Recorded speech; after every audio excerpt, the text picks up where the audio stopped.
زندگی کی دیگر ذمہ داریوں سے فارغ ہو چکے تھے۔ سراج اور اس کی بیوی یہ کہہ کر اپنے وہاں انہیں لے گئے کہ اب آپ لوگوں کے کام کرنے کا وقت نہیں رہا، آپ لوگ آرام کیجئے، اور یہ لوگ اپنے بیٹے کے یہاں چلے گئے یہ باتیں سن کر کے۔ اب وہاں صرف ان کا معاملہ یہ تھا کہ صرف کھانا اور آرام کرنا۔ سراج کی والدہ گھریلو کاموں میں بہو کا ہاتھ بٹانا چاہتی تو یہ کہہ کر وہ منع کر دیتی تھی کہ مجھے خدمت کا موقع دیجیے۔ ان ساری وجہوں سے یکسانیت پیدا ہو گئی تھی اور یہ اپنے بیٹے کے گھر اکتاہٹ محسوس کرنے لگے تھے، اور انہی ساری باتوں کی وجہ سے ان کی والدہ جو سراج کی ماں ہوتی ہے اپنے بیٹے بہو کے گھر رہنا پسند نہ کی اور یہ واپس آ گئیں۔ دوسرا سوال یہ ہے کہ زیر نصاب افسانہ آشیانہ کے مرکزی کردار پر روشنی ڈالیے۔ تو اس طریقے سے اس کا جواب ہم دیں گے کہ زیر نصاب افسانہ آشیانہ نگار عظیم کا ایک سماجی افسانہ ہے جس کی مرکزی کردار زرینہ ہے۔ زرینہ برکت علی صدیقی کی اہلیہ ہیں۔ برکت علی صدیقی اعلیٰ درجہ کی ملازمت سے سبکدوش ہو کر خوشحال زندگی گزار رہے تھے۔ برکت علی صدیقی کے بیٹے سراج اور ان کی بہو یہ کہہ کر اپنے ساتھ اپنے وہاں ان کو لے گئے کہ آپ چلیں وہاں پر آپ کو رہنا ہے اور آرام کیجئے گا اور ہم لوگ آپ کی خدمت کریں گے۔ اس طریقے سے وہاں یہ لوگ گئے۔ اب وہاں صرف کھانا آرام کرنا تھا، اور گھریلو کام کاج میں سراج کی ماں اگر ہاتھ بٹاتی تو بہو یہ کہہ کر کے انہیں ٹال دیا کرتی تھی، منع کر دیا کرتی تھی کہ آپ آرام کیجئے، یہاں کام کرنے کے لیے نہیں بلکہ آپ آرام کرنے کے لیے آئی ہیں، ہمیں کام کرنے دیجئے، یہ کہہ کر کے یہ ٹال دیا کرتی تھی۔ ایک دن برکت علی صدیقی یہ خود ہی بول پڑے کہ میں آرام کرتے اور کتاب پڑھتے پڑھتے بہت تھک گیا ہوں، مجھے یہاں 2 سال رہنے کے بجائے اپنی کوئی مصروفیت تلاش کرنی چاہیے، یہ ہمارا گھر نہیں، یہ تو بیٹے اور بہو کا گھر ہے، میں اس طرح بیٹھے بیٹھے اپنے آپ کو بیمار محسوس کرنے لگا ہوں۔ اس طرح وہ دونوں اپنے گھر کو واپس ہو جاتے ہیں۔ تو یہی اس افسانہ آشیانہ کا مرکزی کردار ہے کہ برکت علی صدیقی اور ان کی بیوی زرینہ اور ان کی بہو عرفانہ اور بیٹا سراج، یہی مرکزی کردار ہے۔ خلاصہ کلام جو آپ نے پہلے سماعت کی ہے، یہی ساری باتیں اس کہانی کا مرکزی کردار ہے۔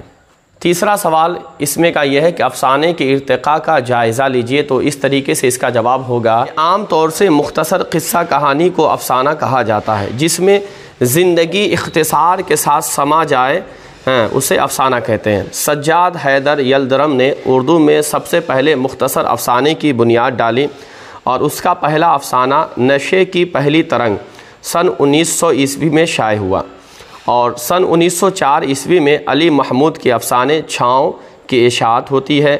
لیکن جب منشی پریم چند کے افسانے سن 1907 عیسوی میں منظر عام پر آئے، خصوصاً سوز وطن کے عنوان سے ان کا پہلا افسانوی مجموعہ شائع ہوا، اس وقت اردو افسانے نے اپنے ارتقاء میں ایک نئی پروان بھری۔ پریم چند کے افسانوی مجموعے میں خیالی قصے کہانیوں کے ساتھ زندگی اور سماج کے دیگر مسائل بھی شامل ہو گئے۔ اردو افسانے کی عمر بس 1 صدی ہے، لیکن اس صنف نے اتنی ترقی کر لی جس کی وجہ سے اردو نثر کا دامن بہت وسیع ہو گیا۔ اب سوال یہ ہے کہ نگار عظیم کی افسانوی خصوصیت کو بیان کیجئے۔ تو اس کا جواب یوں ہوگا کہ اردو کے خواتین افسانہ نگاروں میں نگار عظیم کی شخصیت بہت اہم ہے۔ وہ اپنے فن کی پختگی میں کبھی کبھی عصمت چغتائی، جیلانی بانو، شکیلہ اختر کے ساتھ کھڑی ہوئی نظر آتی ہیں۔ نگار عظیم نے بدلتے ہوئے سائنسی اور مادی ماحول میں افسانے کے ذریعے مسائل کے ساتھ نفسیاتی گتھیوں کو بھی سلجھایا ہے۔ نگار عظیم نے اپنے افسانوں میں خواتین کے مسائل کو بھی بڑے حوصلہ اور دلیری کے ساتھ پیش کیا ہے۔ فن کی کسوٹی اور معیار سے اگر دیکھا جائے تو نگار عظیم کے افسانے کسی بھی معاصر خواتین افسانہ نگاروں سے کم نہیں ہیں۔ اب اس میں کچھ الفاظ ہیں جن الفاظ کو دیکھ کر کے ہمیں یہ کہا جا رہا ہے کہ آپ ان کے جمع کو بتائیے۔ تو سوال اس طریقے سے ہے کہ مندرجہ ذیل الفاظ کی جمع بنائیے۔ ذیل کا مطلب ہوتا ہے کہ نیچے میں کچھ الفاظ دیے گئے ہوں گے، اس کے بارے میں طلب کیا گیا ہوگا۔ اور ایک سوال اس طریقے سے آتا ہے کہ مندرجہ بالا، بالا لکھا ہوتا ہے، بالا مطلب اوپر کی جانب کچھ الفاظ ہوں گے، اس کے بارے میں ہم سے سوالات کیے جا رہے ہیں۔ اسے آپ یاد رکھیں کہ مندرجہ ذیل ہوگا تو اس کا مطلب ہوگا کہ نیچے میں کچھ الفاظ ہیں، اس کے بارے میں پوچھا جا رہا ہے، اور مندرجہ بالا لکھا ہوگا جس کے مطلب ہوگا کہ اس سوال کے اوپر میں کچھ الفاظ دیے گئے یا کچھ ہے جس کے بارے میں ہم سے سوال کیا جا رہا ہے۔ تو یہ سوال یہ ہے کہ کچھ الفاظ ہیں جس کی جمع ہمیں بنانا ہے، تو یہ سارے کے سارے جو ہے نا یہ واحد ہے۔ اب اس کی جمع بنانا، تو ضد کی جمع جو ہوتی ہے نا وہ ہوتی ہے ازداد، ازداد اس کی جمع ہے۔ دوسرا ہے خدمت، تو خدمت کی جمع جو ہوگی نا وہ ہوگی خدمات۔ اور تیسرا ہے موقع، تو موقع کی جو جمع ہوگی وہ ہوگی مواقع، مواقع اس کی جمع ہے، صرف الف کا اضافہ کر دیں گے۔ پھر اس کے بعد ہے مسئلہ، تو اس کی جمع ہے مسائل۔ پھر اس کے بعد ہے منزل، تو اس کی جمع ہے منازل۔ تو یہ سوال ہیں اور اس کے جوابات ہوں گے۔ جمع کو ہم کیسے بنائیں گے، آپ اسے اچھی طریقے سے ذہن نشی کر لیں اور اسے یاد رکھنے کی آپ کوشش کریں گے۔ ان ساری باتوں کو آپ ذہن نشی کر لیں اور ان ساری باتوں کو آپ اپنے نوٹ بک میں تحریر کر لیں، یہ ساری باتیں آپ کے کام آنے والی ہے۔ تو آج کا سبق ہمارا یہیں پر ختم ہوتا ہے، پھر ہم ملاقات کرتے ہیں آپ سے چھٹے سبق کو لے کر کے۔ اگر آپ نے میرے چینل کو اب تک سبسکرائب نہیں کیا تو چینل کو سبسکرائب کر لیں، گھنٹی کے بٹن کو آن کر دیں تاکہ ہر آنے والے نئے ویڈیوز کی جانکاری سب سے پہلے آپ تک پہنچ سکے۔ یہ معلوماتی باتیں اپنے دوستوں احباب تک شیئر کریں تاکہ اس سے انہیں بھی فائدہ حاصل ہو سکے۔ السلام علیکم ورحمۃ اللہ تعالیٰ وبرکاتہ۔